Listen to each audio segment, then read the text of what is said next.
各位优视频的观众朋友、世界日报读者朋友们，你好。今天呢，这一场呢是川普第2场的关于这个疫情的记者会。那么我们来看看美中地区在昨天呢，也就是礼拜2下午4点钟的时候呢，美国政府要求中国政府呢，在72小时之内呢，也就是当地时间礼拜5 4点钟之前关闭中国驻休斯顿总领事馆，引起了轩然大波。那么各种猜测是甚嚣尘上。包括中国驻美国其他地区的领事馆是不是会因此受到了波及呢？中国驻洛杉矶总领事馆在今天表示的，并没有受到休斯顿方面类似的影响。目前呢，一切工作呢是正常的运行，这是大家蛮关心的一件事情啊。目前呢，洛杉矶的领事馆呢是照常运行，正常的运行。美国民主党籍的众议院议长波洛西在昨天接受美国有线电视新闻网 CNN 访问的时候呢，再度批评了美国总统川普抗疫的态度，并且说呢，新冠病毒是川普病毒。波洛西表示呢，他认为总统的评论，他认知到他所犯的错误，他现在提倡戴口罩，并且承认疫情并非是一场骗局，而是一场在好转之前可能更糟糕的疫情。因为他的无所作为。那么波洛西呢，他接着说呢，事实上这是川普病毒。那么这是在这2天所发生的一些大家所关注的一些问题。那么现在我们看到了川普总统呢已经走进了会场，那么在今天也会接受记者所问的一些问题。他说大家午安。To produce and deliver 100 million doses of their vaccine immediately following its approval. 今天我的政府呢跟辉瑞这个药厂呢达成了一个协议，我们会在一起来分发他们这个1亿的这个疫苗啊。那么现在我们有很多这些产品，包括在疫苗上的开发都是非常快速的。我们有个疫苗的神速开发行动。我们很快呢就可以取得了一个5亿啊，大约是5亿剂量的这样子的一个疫苗了。那么这是一个破纪录的、很快的一个历史行动了。那么跟之前我们所预测这个行动已经是非常快速了。我也要谢谢 FDI 他们的合作，使得这个行动这么的快速。那么在昨天的时候，我们看到中国病毒对我们的国家，还有我们的老年的这些人民啊，造成了很大的影响。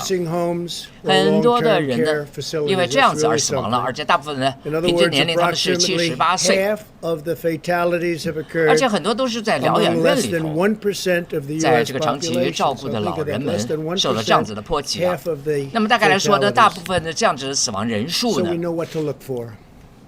，From the beginning, we have made it our top priority to shelter our seniors.In early March, we announced guidelines suspending all medically unnecessary 所以说我们就知道我们应当要做什么，去寻找什么。一直以来，我们的头一个任务就是要保护我们的老年的公民。And we gave it a very strong priority. FEMA has sent 我们 shipments to 现在在一开始的时候，我们就已经释出了一个行政令，就是不要去经常拜访疗养院的老人，而且把疗养院呢放在我们的第一优先的位置。我们的金山局也做了很多的这些地方啊，来。Today, I'd like to provide an update on the additional actions we've been able to take. 您知道吗？我们现在有15000个这样子白卡计划的这个疗养院里头，都能够得到我们所给他们的物资。我很高兴。他们有这么经常性的这样子做，而且呢，他们也说要加大这个疗养院的员工跟老人之间的测试量，他们要测试每一个人在里头的人。那么现在我们也示范了有15000个这样子的定点测试，包括这个测试包啊，那么5到15分钟就能够得到结果，而且是非常的准确。我们在全国各地在派发这个测试包。另外还有600个测试包，在这个礼拜的时候呢，周末的时候我们就会派发出去了。我们的卫生部门呢，现在也是融资了有50亿美元给疗养院。那么疗养院之后会受到更多的拨款。那么他们有了这么多钱之后，就可以呢，他们做很多他们所需要做的一些事，包括可以给他们更多的员工更好的科技，让他们可以透过这个科技，老人跟他们的家人呢做一个直接的连接，因为他想跟他们的亲人呢在一块儿，可是他们没有办法在身体上这么做，所以说呢，我们就是希望他们能够跟他们的家庭亲人呢来沟通，在这个远程方面。现在呢，我们要去找到这个比较脆弱的疗养院，我们也跟各个州长来合作。我们希望州长跟他们的员工呢都能够做出行动。那么也就是因为我们这个测试有办法找到这些高风险疗养院，我们也希望州长他们能够的合作 ，CDC 还有我们的医疗机构。那么都在给他们所需要的这些支持，包括这些高风险的疗养院，这就是他们的第一优先任务。疗养院，而且是高风险疗养院。联邦疾病防治中心还有我们的机构呢，现在训练这个蔓延的控制啊，对这些疗养院方面做这些控制。我们现在给了很多的问卷调查，这些等等的这些资料调查。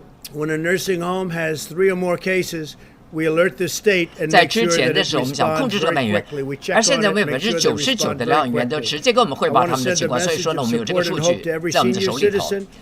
那如果说发生什么事情，我们马上就可以跟州政府呢来说，让州政府迅速去行动。我想要跟每一个老年人呢一个传达一个讯息，也就是说，他们是在隔离的孤单里头，这个是因他该算是他们的黄金岁月啊！我告诉你们，你们马上呢就可以达到一个黑暗的尽头，马上呢就可以看到曙光了。我们把关爱送给你们，也送给你们很多的信息。我们永远跟你们站在一块儿。另外呢，在中西部地区的蔓延爆发。那么在昨天的时候，我说了，我们继续在打击这个疫情，包括南部跟西南部的地方。我们一直都在监视着。在德州，比如说是德州、加州，还有佛罗里达、亚利桑那州的数据，我们看到这些数据都有好转的迹象。他们现在做的非常好的工作，他们是非常杰出的一群人。有一些因素呢是在上涨啊，是它上涨的因素，包括像是很多年轻人呢。那么我们检测之后，他们都是一些确诊年轻人。当然了，也是因为我们的旅游越来越繁荣的关系，包括很多的假日的出现，还有很多这个国殇日，你看看哈。那么很多的年轻人聚集在酒吧里头，或者是一些其他的地方，比如说是在海滩啊、公园啊，或者家庭聚会等等啊。我们在名单上，包括有所有的地方，都是很多人聚集的地方，都有很可能造成的这个确诊数字的上升。我们知道呢，这个墨西哥靠得很近，所以说也是一个元素。我们看到墨西哥的案例在上升。另外，我们再看西半球的这个案例呢，也在上升之中。我们现在有200多个边境墙，那么的确是代表了这个建墙是一个正面的影响，不让其他的人进到我们美国这个国土上。我们现在这个非法进入美国的人是历史上数据最低的一年。所以说，我觉得在疫情的时候呢，来坚持建立边境墙，确实起了很大的作用。大部分的地方呢，他们的案件可以说是确诊数都是蛮低的。19个州里头，他们的检测量是小于5%。我们的数据呢是一直在下降着。如果说跟最高峰的4月份的时候来比起来，那是16%，你想想看。那昨天的时候，我们已经达到了5000万个测试量，这是一个全世界最多的测试量。那么印度呢，它是全世界第2多的测试量。我们现在有5000万个测试量。我们跟每一个州来合作，来确保瑞德西韦这个药物呢，他们是可以取得的，同时他们可以取得很多的治疗方法。对于这些很病重的人，我们也跟医院里头的医疗人员来合作。瑞德西韦这个药物呢，是被证实是很好的，能够起作用的。including antibody treatments. 我们的死亡率呢一直在下降，我们也希望它继续的下降。A lot of different things are happening and a lot of things are coming out. 因为我们现在在研发很多的治疗方法，包括抗体在内，另外还有内固醇等等，很多的事情都在发生，而且很多的事情都会发生。我们之前在几个月之前，我们都不知道会发生这些事情。可是现在呢，我们在研究这些治疗方法呀、医疗开发上都有很好的这些，而且可以神速的这些进展。这个是at a position where we're actually able to a certain extent with what we have right now, and we think that in a very short period of time we'll be able to do that. Our strategy is to shelter the highest risk Americans while allowing younger and healthier citizens to return to work or school while being careful and very vigilant. Wear a mask, socially distance, and repeatedly wash your hands. Practice very, very good sanitary means. You have to do this. You have to you have to look at it differently. Wash your hands often. I'm finding more and more people are saying wash your hands. So wash your hands. We want young Americans to avoid packed bars and other crowded indoor gatherings, and we're all in this together. And as Americans, we're going to get this complete. We're going to do it properly. We've been doing it properly. Sections of the country come up that we didn't anticipate, for instance, Florida, Texas, etc. But we're working with very talented people, very brilliant people, and it's all going to work out, and it is working out. So with that, I'll take a few questions, please. Yeah, please. Mr. President, I just want to ask you a question about the surge of federal agents to various cities. Yeah. The mayor of Chicago just said moments ago that you're doing this to divert attention from your failures on coronavirus. You are only targeting cities. We haven't had that failure. You are only targeting cities, though, run by Democrats. Is this just a political stunt? Yeah, the cities, unfortunately, that are in trouble are all run by Democrats. You have radical left Democrats running cities like Chicago and so many others that we just had a news conference. And unfortunately, that's the way it is. I mean, that's the facts. When you look at Chicago and you look at the job, Mayor Lightfoot sent me a letter yesterday, and I think in their own way they want us to go in. There'll be a time when they're going to want us to go in full blast, but right now we're sending extra people to help. We're arresting a lot of people that have been very bad. As far as the coronavirus, as you say, I think we've done some amazing things, and I think you'll probably see that if you compare our statistics to other countries, and if you look at death rates, et cetera, you're going to see, and especially into the future with what's happening, you're going to see some very, very impressive numbers for the United States. John, please. Just a follow-up on that. Go ahead, John. Mr. President, do you plan to do a national strategy to help schools reopen and reopen safely? And regarding the children in your family, your son, your grandchildren, are you comfortable? Do you plan to have them back in person in school? Yeah, well, I am comfortable with that. And we do have a national strategy, but as you know, ultimately it's up to the governors of the states. I think most governors, many governors, want the schools to open. I would like to see the schools open, especially when you see statistics like this. We have great statistics on young people and on safety. So we would like to see schools open. We want to see the economy open. We just had a report literally as I walked in that we set an all-time record on housing price increases, up, I think they said 21%, which is a record that's never happened before. That's a great sign. We have an economy that's going to be booming. It's going to be, a lot of jobs are being produced. The job numbers will be coming out shortly, meaning over the next week or so, and I think it'll be a continuation of the last 2 months. The last 2 months have been incredible. So I think we're going to have a great economy. You're going to have a fantastic next year. I think you're going to have a very good third quarter, actually, when the third quarter numbers come out. Interestingly, they'll be announced just before the election. They'll be announced around November 1st. So, yeah, I would like to see the schools open 100%, and we'll do it safely, we'll do it carefully. But when you look at the statistics I just read having to do with children and safety, they're very impressive. They have very strong immune systems. But you would understand that the children who go to school, then go back to home, they're with, some live with their grandparents, Sure. that there's a real risk. Would you understand if some Well, they schools... do say that they don't transmit very easily, and a lot of people are saying they don't transmit, and we're looking at that. We're studying, John, very hard, that particular subject, that they don't bring it home with them. Now, They don't catch it easily. They don't bring it home easily. And if they do catch it, they get better fast. We're looking at that fact. That is a factor, and we're looking at that very strongly. We'll be reporting about that over the next week. Please. Mr. President, at least 3 governors today came out with new orders on mask requirements. Yeah. Is that something you wish all the governors would do? Well, a lot of the governors, they have different requirements. Some of the governors are very strong on masks, others aren't. I think it's really going to ultimately be up to them. We've given them the facts. We've given them everything we know. They have their own facts. Some are strong on masks, and as you know, some aren't in the same ballpark. But I think all are suggesting if you want to wear a mask, you wear it. I bring one. I have one. I've worn it. And I think when I'm in certain settings like hospitals and various, or when I'm close, when you can't socially distance, I believe in it. Let's see, do I? I do. I have it. And if in certain instances, I think you really, I think you want to travel with a mask. There are instances where you really can use it. I would believe it would be a good thing. Yeah, Sir, please. one just follow-up. D.C. Mayor Bowser came out with such an order today.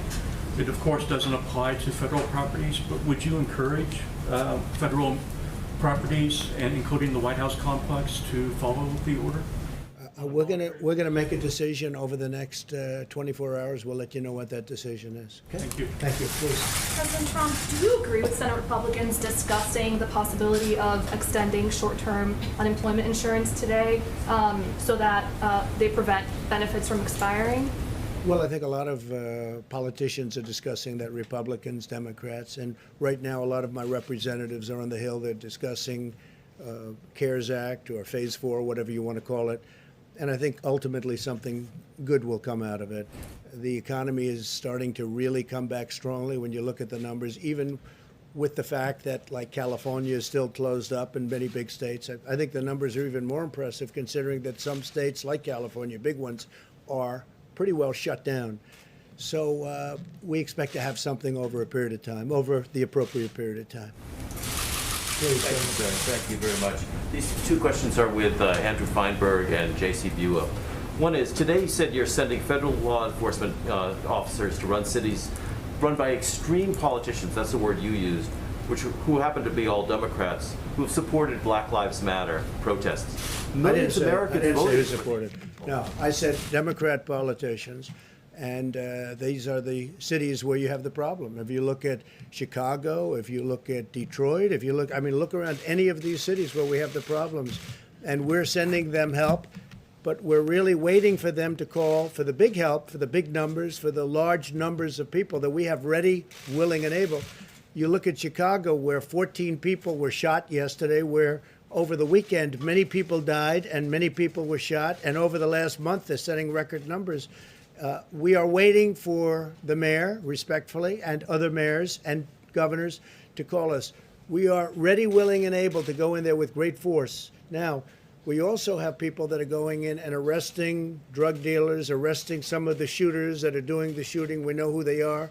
We're working with police forces, and even though in some cases they're told don't work with the federal government, the police forces have great respect for the federal government, what we do. But we're ready, willing, and able to go into these cities that are just being decimated with shooting, and we're going to help. Please. I have a question on crime, but first, I don't think we really got an explanation yesterday on why the health experts are no longer joining you at these briefings. Can you explain why? Because they're briefing me. I'm meeting them. I just spoke to Dr. Fauci. Dr. Birx is right outside. And they're giving me all of everything they know as of this point in time, and I'm giving the information to you. And I think it's probably a very concise way of doing it. It seems to be working out very well. Okay, so on crime, But they're very much involved. They're very much with the relationships are all very good, all very good. The relationships that we have with the doctors, with everybody working on the virus has been, I think, extraordinary. Kaylee's here, and I think you would say the same thing. You work with them all the time. Yeah, go ahead, please. So on crime, in 2016, you said it was President Obama's fault that homicides were up in Chicago. So why was it the president's fault then, but it's not your fault now? Chicago is a disaster. The mayor is saying, don't come in. The mayor is telling us not to come in. At some point, we can void that if we have to, but we may have to at some, because it's out of control. I assume she's saying that for political reasons. I think it's negative political reasons. She's a Democrat. I'm going to be nice. She's a Democrat. She's making a big mistake. People are dying in Chicago and other cities, and we can solve the problem. They have to ask us, but we can solve the problem. Why was it President Obama's fault in 2016? You credited it as Because him President being in office. Obama was invited in, and he did a poor job. President Obama could have gone into Chicago. He could have solved the problem, and he didn't. In our case, they don't want us in. We can solve the problem very easily. We're equipped with the best equipment, the best people, and you see what we're doing. I mean, Portland was coming down. It was busting at the seams, and we went in and protected all the federal buildings. Those federal buildings are totally protected. And we had to do that. And Portland's a very different place than Chicago. But Chicago should be calling us, and so should Philadelphia and Detroit and others, to go in and really help them. Because when you're losing many people a weekend, many people, you see the same numbers as I do. When you're losing these people, they should call us and they should say, come on in. And it's incredible to me, but they're not doing it. At some point they will. At some point we may have no other choice but to go in. Jeff, please. Mr. President, are you looking at closing further Chinese embassies in the United States? And did you ask Ambassador Woody Johnson to bring the British Open to your Turnberry property in Scotland? No, I never spoke to Woody Johnson about that, about Turnberry. Turnberry is a highly respected course, as you know, one of the best in the world. And I read a story about it today, and I never spoke to Woody Johnson about doing that. No. As far as closing additional embassies, it's always possible. You see what's going on. We thought there was a fire in the one that we did close, and everybody said there's a fire, and I guess they were burning documents or burning papers, and I wonder what that's all about. Okay, how about one or two more, please? Yes, thank you. Would you like to respond to Joe Biden, who today described you might have heard that, as the first racist to be elected president? That was his words. Well, you know, it's interesting because we did criminal justice reform. We passed criminal justice reform, something that Obama and Biden were unable to do. We did opportunity cities. We did the greatest, if you look at what we've done with opportunity zones, nobody's ever even thought of a plan like that. Prior to the China plague coming into our country and really doing terrible things all over the world, doing terrible things, we had the best African American, Hispanic American, Asian American, almost every group was the best for unemployment. The unemployment numbers were the best. You look at employment, you look at opportunity zones, and maybe most importantly, you look at criminal justice reform. You look at prison reform. I've done things that nobody else, and I've said this, and I say it openly, and not a lot of people dispute it. I've done more for Black Americans than anybody, with the possible exception of Abraham Lincoln. Nobody has even been close. Thank you very much, everybody. Thank you.